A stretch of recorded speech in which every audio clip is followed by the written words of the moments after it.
optical isomers, again, a subset of stereoisomers. There's two subsets, the geometric and the optical. For the optical, what it means is there is a non-superimposable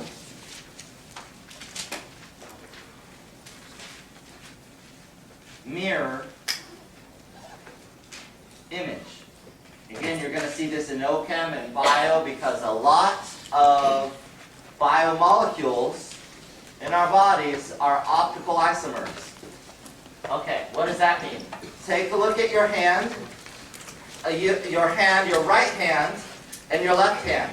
They are mirror images of each other. Okay, but they are not what's called superimposable. You can't take your right hand and impose it on your left. There's no way. You could do this, but you got your palms on the wrong sides.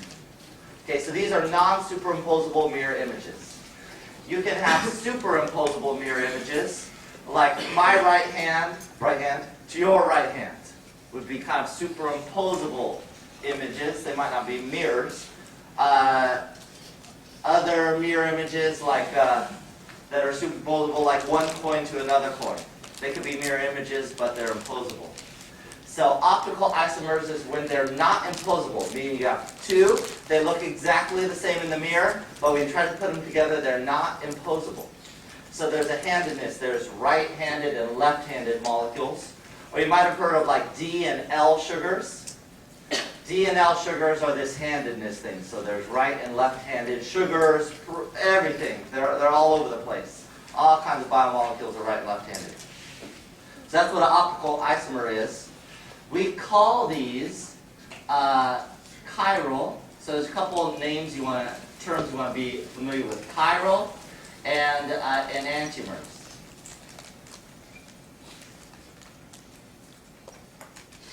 Okay, let me show you how to use these terms. Chiral.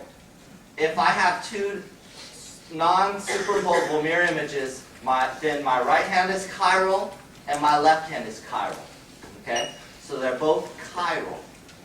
That's just a term to refer to one of them. Enantiomers is another term that refers to both of them. So my right hand and my left hand are enantiomers of each other. It's kind of another way of saying optical isomers. Okay, but a common term is enantiomers. Why these terms are helpful? Chiral molecules, or optical isomers, one characteristic of them is they rotate light. So right-handed molecules will rotate polarized light in one direction. Left-handed molecules will rotate light in another direction. So this is one common characteristic of them. Enzymes commonly will be either right or left-handed. And so they'll be able to appropriately catalyze a reaction where, let's say, a right-handed enzyme will catalyze a reaction where the left-handed enzyme, even though it looks really similar, like the right and left hand do, that might not be able to catalyze that same reaction. So chirality, or something being chiral, is significant. So we want to be able to determine, is something chiral? So let's take a look at this. Stereoisomer is really an optical isomer. Here it's saying, does this molecule have an optical isomer or a non-superimposable mirror image? I'd encourage you to draw this down, or draw this.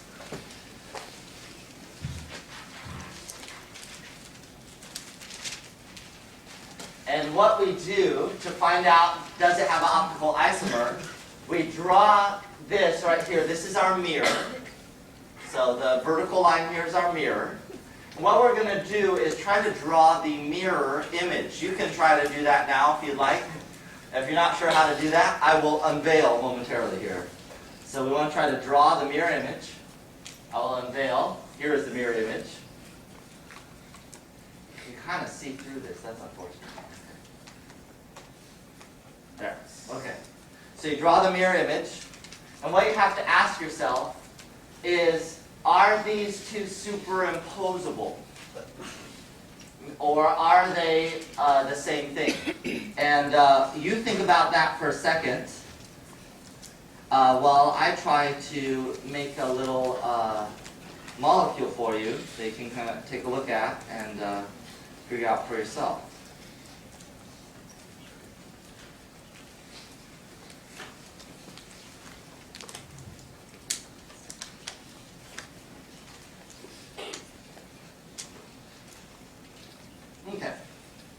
So, these are not the same thing.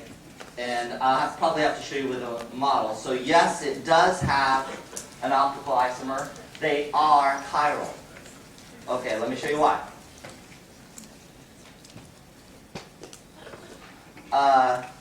So if you try to rotate this around in space, however you want to do it, it would not be this. These are different, just like your right hand and your left hand are different.